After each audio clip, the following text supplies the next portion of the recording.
Ecuador na kung saan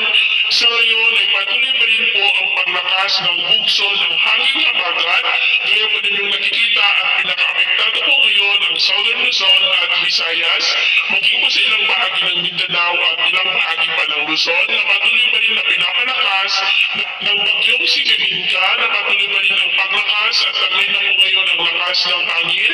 na umaabot po sa 115 kilometers per hour. Nasa labas pa rin po ito na ating area of responsibility,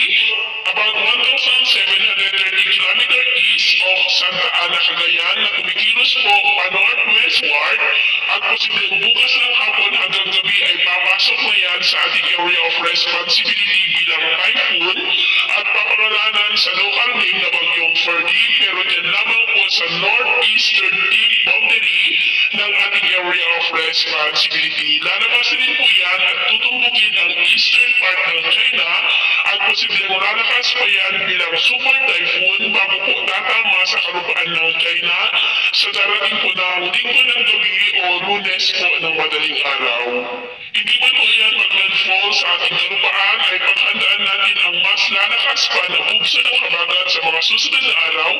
hanggang pa po sa mga susunod na linggo, lalo na at posibleng may mga bagyo pa na mabubuo na kasunod ng bagyong si Ferdy na patuloy na magpapalakas at manghahatak pa po ng habagat.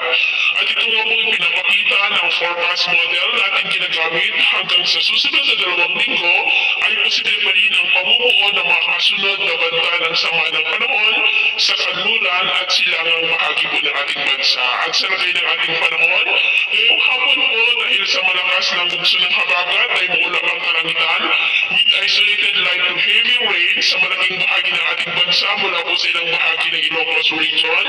Cordillera, Cagayan Valley, Central Luzon, Metro Manila, Calabarzon, Mimaropa,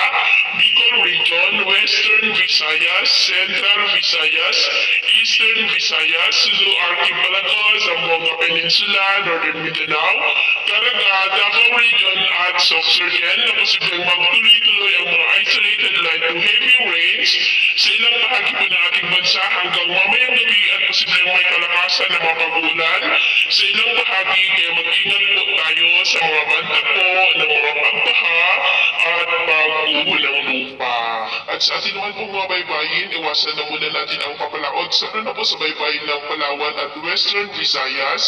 dahil ang mga alon dyan ay posibleng aabot hanggang po sa 2 to 3.5 meters high. Epekto po yan ng lumalakas ng habagat, kaya hanggat maaari